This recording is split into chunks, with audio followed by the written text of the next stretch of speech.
Goed, goed to see you all.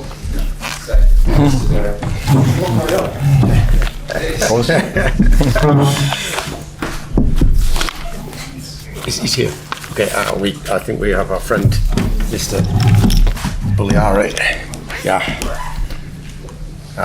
Okay, so we have a special guest here. So Miller Bugliari is the head coach here since 1960, and I believe. Would you like to come up, Miller? Oh, yeah, come up, Miller. Oh, we can go down. Yeah. Yeah.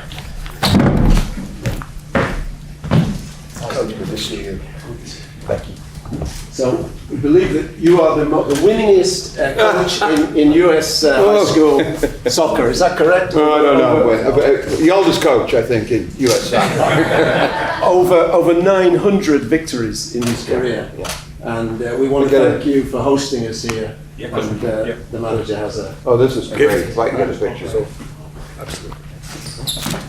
Sorry guys, just in there.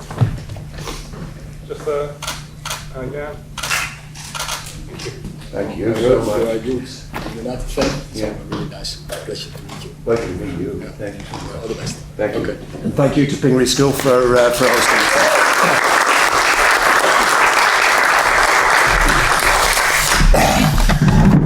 Okay, so this is our pre-match press conference for our game at the MetLife Stadium tomorrow night against Arsenal. And we'll start with Samuel Lucas, the evening news. Eric, you made two very good signings in Mount and Onana and Mount. How confident are you of getting a striker in soon? Because you have said the need to get a player who can score goals consistently. Yeah, we do with across Man United. So with a lot of people, we do everything what's in our power to get the right man in. It's in your power to get the right man in. Yeah, transfer market, you never know, but we know our targets and we do everything we can. What I said. So every effort we put in to get this done, because it's an area where we need improvement. And just with the captaincy, when did you decide that Bruno would become the official captain of the club? In the summer. And when you communicated that when you communicated that to Harry, and then Harry put that statement out, were you aware that Harry was going to put that statement out, and how did he take the news that you were not making him captain anymore? I think, and everyone can understand that is for a player disappointment, but it can also work out very good for the team and for Harry. So Harry is an important player, stays an important player. We have 4 centre backs. We need 4 centre backs minimum, maybe even one extra. We have seen last season when you play so many games, and so we are really pleased to have Harry in our squad. Neil. Erik, if you don't get players out, it's going to be difficult to have the funds to get that striker in that you need, isn't it? I mean, that must be key for you, and it's, the clock's ticking down. Yeah, you have to talk. You make the question to the wrong person. Finance is not for me. I know, I'm aware about finance and about FFP rules, etc. But we do, what I said, across United, we do everything to get the target in. Andy. Hello, Erik. Hello. Just on Bruno becoming manager, why did you taking your job? I've been replaced. Just thinking 2 years ahead here. On Bruno becoming captain. All right, I'll give you 3. What was your thought process? Was there anybody else in contention? What was your logic in Bruno? Oh, I think across our squad we have more leaders. So for me, it's always you need a team, a squad. You need leaders. You need team players. You need specialists. You need multifunctional players, and you need individualists. So, and all those areas you have to cover in your squad. And yeah, I'm happy we have more than one leader.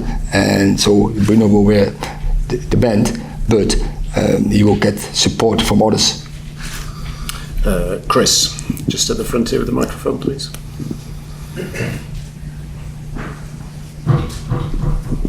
Hi, Erik. When we first spoke to you last year, when you first came into the club, you were very careful to say top 4 was the target for you. You hit that target last season. Is that still your target now, or given what you've achieved so far, can you aim higher next season, do you think?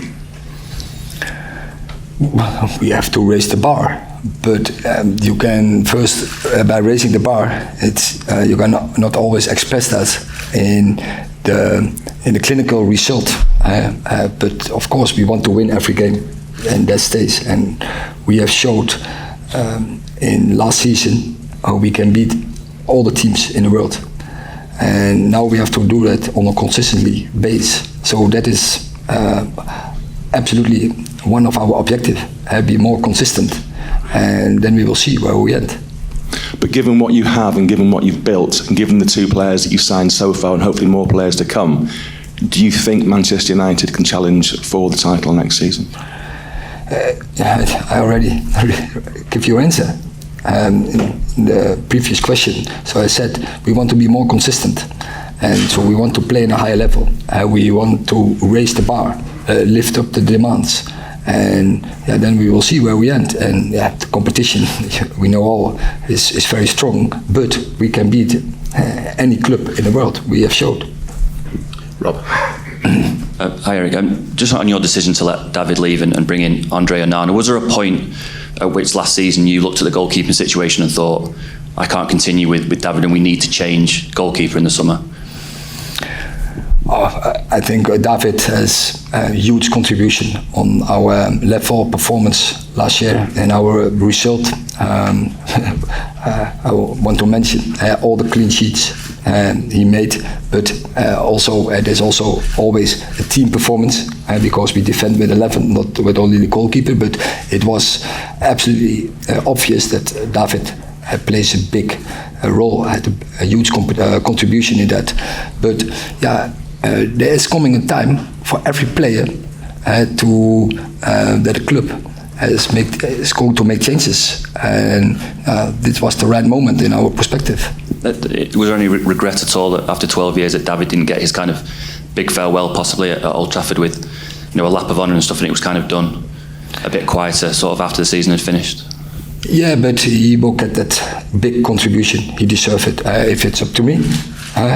Then David, after 545 games, after all his contribution, after all his performance, after such a long period, it's massive what he did. So he is, for the rest of his life, a legend for Manchester United. So we have to say farewell against him, and with all the fans in Old Trafford, absolutely. Melissa.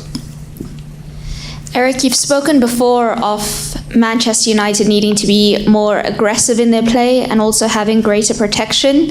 How does Mason Mount and Onana and Onana help you guys achieve that?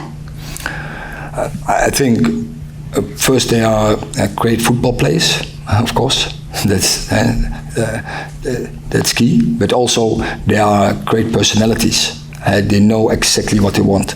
They have both the winning attitude, and they can't lose. So they will give their 100% effort to get that done. And both are also really in the team. Let's take some from US media, one there and then one here. Thank you. My name is Derek Owusu, representing Kizito Sports Africa. Coach, you made mention of an era coming to an end last season, and City won treble. Do you still stand by that, an era coming to an end? And may I know the deputies for Bruno Fernandes? Who are the deputies to Bruno Fernandes? Thank you. I don't understand really the question. Okay. Deputies to... Deputy to Bruno Fernandes. Is there a vice captain? If there is a deputy, we will see. And I already expressed there are more leaders in the squad, and we go in a natural way, and then we will decide. But as I said, Bruno will not do it on his own.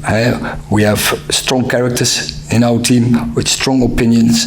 They will support him, but also express, and we will see who will take the role. And as I asked earlier on, last season you made mention of an era coming to an end, talking about the dominance of City and other clubs. Do you still stand by it that the era is coming to an end? Is it this season, or we should wait for another more season? So I didn't say in particular. So City, I said it across, was Liverpool, was City, and we have seen what can happen. Last season on both sides, one was really top, other was less, but I spoke over a certain period of years, and that's always, eras will always come to an end. Okay, lastly, I'm sorry. Onana is from Cameroon and I'm from Ghana, so we are all neighbors. Africa is really proud of Andre Onana.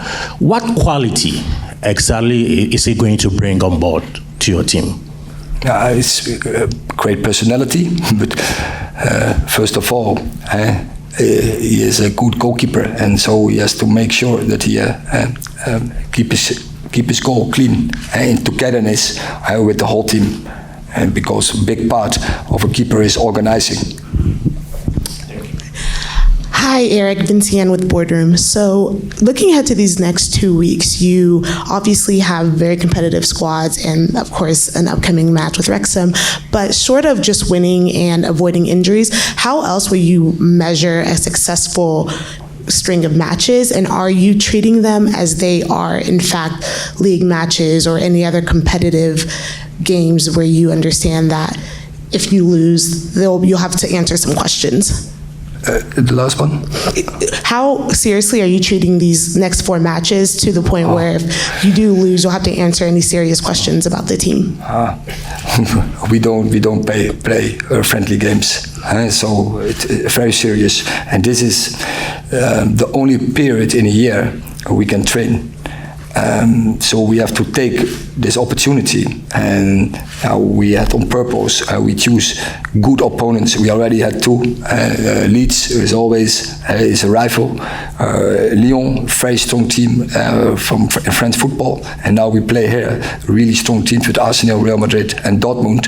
So also teams across Europe, but also Premier League team. So it's very good to compete with them, because then we can test ourselves, and we know after such games where we are. But also because you get tested, you can work very good on your way of play, and that is the main objective from the pre-season, to get the way of play in, because we want to raise the bar. Thank you. Simon. Hi, Erik. Earlier on, you said that when you spoke to Maguire, you said this could work out better for him. In what way could it work out better for him? Now, because not anymore captaincy, so less responsibility in that perspective. But I said, we need more than 11 players.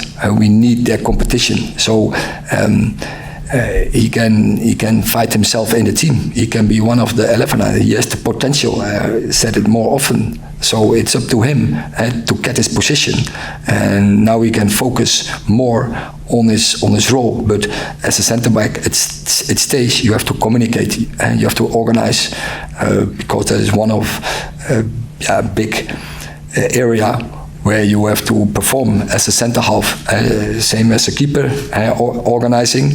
That is prevention, and prevention that you have to come into action.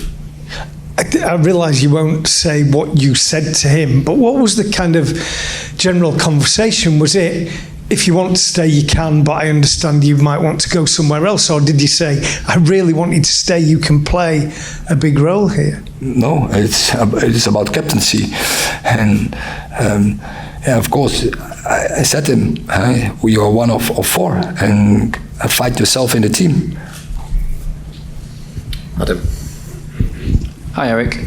Just on the striker front again, obviously, Wout Weghorst has gone back to Burnley. You've got the injury concerns with Anthony Martial. If we did get another forward in, are you still concerned that you may be still short going into this season with Champions League, Premier League, and wanting to compete and close that gap on likes of Manchester City and Arsenal? Yeah, but we proved also last season we can be very successful. Even though we didn't have too many strikers, and we still proved we were successful. So yeah, I expect from the front players more that they have to play on a higher level. I said we have to raise the bar. So yeah, we expect from all the players more. Yeah, so from the front players, but also across the whole team, we expect more goals. Jamie. Hi, Erik. Andre Onana, he was sent home from the World Cup, and when you were his coach at Ajax, his time there ended, let's say, sourly. The way he plays is very sort of brave, but does he represent a gamble as a signing due to his sort of, let's say, individual personality? Yeah, he is a personality, yes, but he is absolutely winner, and I have always worked very good with him, and well, we achieved together so much trophies. I play a great football, so and I'm convinced he will do that. But this is a challenge for him because this is a better club, better competition. The demands are higher, the expectations are higher. Much more fanboys all across the world. So yeah, that's a challenge, and therefore I wanted him because his character, he wants to have the challenge. Then he's on his best. Because just following on from what you say, Manchester United can be a little bit of a graveyard for goalkeepers. There's been some goalkeepers, big ones, who've come to the club and they haven't been able to handle everything you just described, but you're confident that actually he will add something to your team in this regard? As I said, he likes the challenge. He will raise to the occasion. Erik, we hear regularly that United will always be in for the best players, and you've been very clear that you need a top striker. Why are the club not doing everything possible to try and get Harry Kane in, given he's in the final year of his contract at Tottenham, and if he's going to leave, there's a chance this summer? I don't go into a talk about specific over players who are under contract in another club. One over there. How you doing, Erik? Welcome to the U.S. You brought in Mason Mount. Just talk about how he kind of complements other midfielders like Bruno and Casemiro. He's very dynamic and a lot of game understanding. So in and out of possession, I'm convinced he will really add quality to our midfield department. He will give us more chance to winning games and then in the end winning trophies, because he knows how to win trophies and he will bring that in our squad. Adam. Hi Erik, hope you're doing well. Just a quick question on Kobbie Mainoo. Obviously we saw the video of you after the final speaking with him privately on the pitch. He's been involved again in pre-season. What are your plans for him? Do you think he can have an impact on the first team? And what's he like in training? We have to see in pre-season. So he gets his chance because he deserved it, because he showed it in the under-21s and in our trainings. He showed a high level, and now he have to show it in games. So pre-season is perfect to test it. It's is an option to get into the squad, in a game squad, and even to get into playtime. We will see, but I'm confident he can do. But yeah, we have to wait and we have to test it if it's going to happen. Flex. Hi Erik. On Andre Onana, his playing style is obviously a big contrast to how David would play. how long do you think it will take the players that are here to adapt to how Andre plays and vice versa? And with the different demands in this league versus the Eredivisie versus Serie A, are there any changes that Andre needs to make to his game to adapt, or are you expecting him to play exactly how he always does? Yes, I expect him to do exactly that. I think Andre is a goalkeeper. He can play behind a high block, but also behind a very low block. But of course, and therefore it's so good he's already now in. The cooperation is so essential. And so you need the players in the pre-season, then we can work on that. But I'm convinced that he will adapt, and the players they will quickly also will be aware and will take advantage from his qualities. You already have seen with a different player, but like Mate, he did very well in our games. You see our players very quick adapt to that situation and take benefit from it. Last question, Ty. Hi, sorry, I just wanted to ask Erik, the plan for Rashford, you know, we saw him play centrally, we've seen him play on the left-hand side. Do you have a desired position for him going into next season? Will you be seeing him up front with Garnacho playing on the left? Yeah, that are both positions, and it depends from so many circumstances where we will play him, but he can play both positions very good, and in both positions he can be really efficient. Hi, Erik. Have you been involved with discussions this summer over Mason Greenwood's future? How do you see that panning out, and have you been keeping in touch with Mason over the last few months while he's been away from the club? Yeah, it's a club decision, and of course I've shared my ideas, opinions, but it's a club decision, and we all have to accept that. Would you like to keep him? Would you like to keep him? He's obviously a very talented young footballer. So I can't say so much about it, but what I shared my opinion about it. So let's see what's going to happen, what the decision will be. And just one quick one more for me. Do you plan on speaking to the owners while you're over in America? And are you looking for clarity on what the takeover situation might be? It's obviously been 8 months now with the club on the market, and it doesn't really seem to be moving. Do you plan on trying to see the Glazer family while you're over here and get an update on what's going on? But there's also a club decision, and I'm more often in contact with them. And so this is a good opportunity also to share our ideas. We can talk informal, but it's obvious. I can give advice, recommendations, but the decision is on the club. Okay, thank you very much.